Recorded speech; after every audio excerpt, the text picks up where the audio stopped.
장시간 수고 많습니다. 부산 해운대구의 김미애입니다. 지난 21년 작년 12월 27일 먹는 코로나 치료제 긴급 사용 승인 후에 올 1월 14일부터 국내 처방이 시작되어서 지금까지 약 60만 명 정도가 복용했습니다. 그런데 부작용을 호소하는 게 8개월 동안 614건에 이릅니다. 부작용이 미각 이상, 설사 등 경미한 것도 있지만 고혈압, 배뇨 장애 같은 비교적 심각한 증상도 있습니다. 그런데 이상 사례 보고는 614건인데 PPT처럼 먹는 코로나 치료제 피해 구제 상담 건수 및 신청 건수는 겨우 3건에 불과합니다. 처장님, 왜 그런 것 같습니까? 현재 그 긴급 사용 승인된 코로나 치료제 그 부작용을 보상해 줄 수 있는 명확한 법적 근거가 없어서 안타깝게 생각합니다. 그렇죠. 법적 네. 근거가 없으니까 사실 네. 이렇게 구제 신청을 했지만 인용된다 하더라도 지급할 법적인 근거가 없어서 난처한 상황이죠. 네. 신속하게 법적 근거가 마련돼야 되겠습니다. 네. 그다음 2015년부터 의약품 부작용 피해 구제 제도를 시행하고 있는데 의약품 이상 사례 보고 건수가 PPT에 보면은 2018년부터 올 6월 말까지 148만 건 정도가 됩니다. 그런데 같은 기간에 피해 구제 신청 및 보상금 피해 구제 신청을 보면은 754건이고 여기에 대해서 보상금 지급된 게 584건입니다. 그렇죠? 네, 맞습니다. 그런데 같은 기간에 의약품 제조업자, 수입업자로부터 의약품 부작용 피해 구제 부담금을 징수한 금액이 224억인데 지급된 것은 겨우 84억에 불과합니다. 그 이유는 식약처의 홍보 부족이 큰 이유 중에 하나입니다. 이것은 2019년 국감때도 지적되었고 그때 식약처에서는 대국민 홍보를 강화하겠다고 했어요. 강화했습니까, 처장님? 현재 의약품 이상 반응 이 홍보 제도에 대해서는 대한약사회와 협업을 해서 약사들이 약포지 뒤에 이 홍보를 하고 있는 것으로 알고 있습니다. 그런데 제대로 홍보가 안 됐다는 것은 네. 홍보 예산이 2018년 1억에서 19년 8,200만 원, 지금까지 8,200만 원을 유지하고 있습니다. 이것이 홍보 제대로 안 됐다는 방증이죠. 그렇겠죠?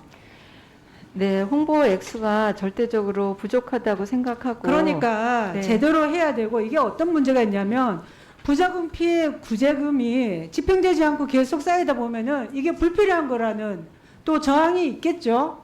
그러면 이것을 어떻게 징수할 수 있겠습니까? 그래서 식약처가 이 부분을 적극적으로 홍보하도록 노력해 주시기 바랍니다. 예, 알겠습니다. 그다음 제가 작년 국감 때 지적한 게 식욕 억제제 오남용에 대한 종합 대책을 마련하라는 겁니다.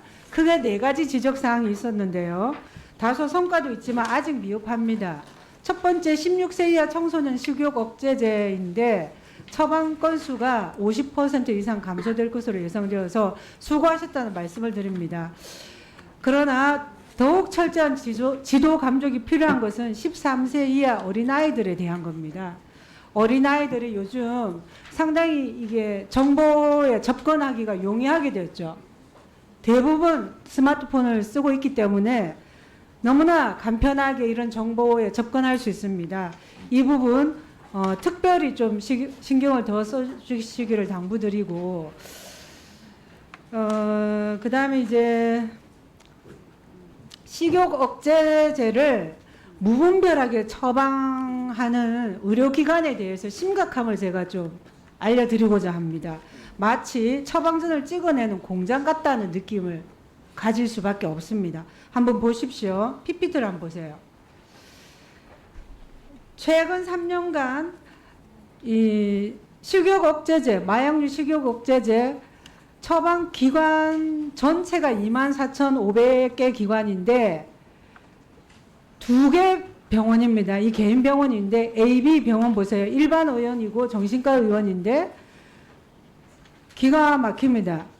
전체 처방 환자 수의 5%, 처방 건수의 8%, 처방량의 7%를 이 두 개 개인 병원이 차지합니다.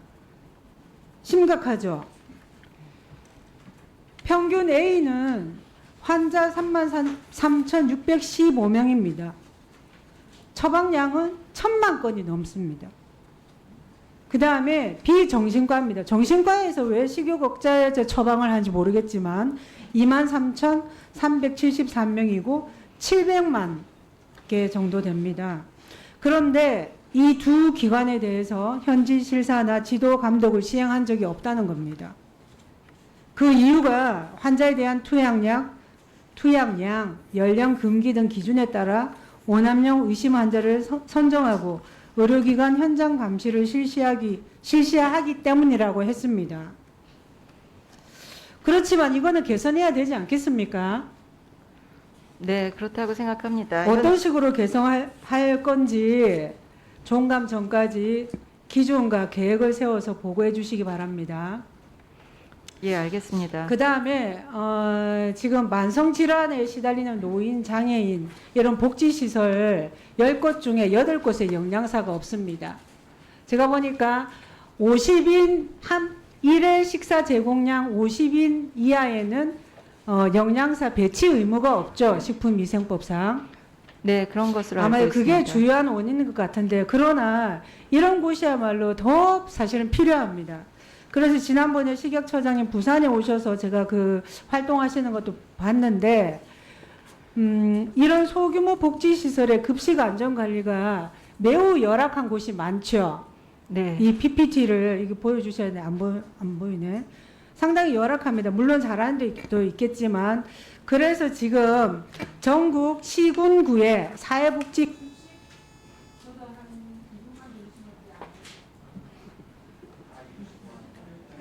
시군구에 사회복지 급식관리지원센터를 설치해야 되는데 아직 미흡하죠. 네, 순차적으로 확대하려고 계획하고 있습니다. 그래서 신속히 설치해서 제대로 영양 관리가 이루어질 수 있도록 노력해 주시길 당부드립니다. 네, 알겠습니다. 그 다음에 이제 해외 직구가 상당히 많은데 지난 5년간 보면은 한 2,600만 건 정도가 있습니다. 그렇죠? 네. 단순히 계산하면 우리 국민의 한 50% 정도가 한 번은 해외 직구 식품을 구매한 경험이 있다라고 볼 수도 있는데 해외 직구 식품은 세관의 통관 절차만 거쳐서 국내에 반입되고 있죠. 네. 그래서 21년 기준으로 보면 해외 직구 시장 규모에 비해서 구매 검사 비율은 0.01%로 정식 수입 식품의 17%에 비하면 매우 낮은 수준입니다. 네. 그렇죠? 네, 그렇습니다. 최근 5년간 부적합 비율은 약 10% 수준으로 정식 수입 식품 검사 부적합률 0.2%에 비하면은 상당히 또 높아서 우리 국민 건강 피해 우려도 심각하죠. 네. 그래서 이게 개선을 해야 되는데 또 식약처에 사정이 있는 것 같습니다. 제가 보니까 해외 직구 식품 관리 인력이 상당히 부족한 것 같은데 지금 어떻게 됩니까? 현재 저희 수입식품국의 업무상 해외 직구 업무를 전담하는 직원은 없는 상황입니다. 이 상황에서 수입식품 유통관리 담당하는 사람들이 같이 업무를 병행을 하고 있는 상황인데요. 이러한 인력 구조로는 사실 이 많은 해외 직구 식품 모니터링에는 애로가 있다고 생각합니다. 이건 적극적으로 의견을 내시고 인력을 네, 해외 직구 센터, 모니터링 센터가 필요하다고 생각하고 적극 노력하겠습니다. 네, 수고하셨습니다. 박영덕 참고인, 네, 최연숙 의원님께서 처장께 질의하시겠다고 하시기 때문에 참고인께서는 돌아가셔도 되겠습니다. 출석해 주신 박영덕 참고인께 위원회를 대표해서 감사하다는 말씀 드립니다. 다음은 존경하는 김원희 의원님 질의해 주시기 바랍니다. 네.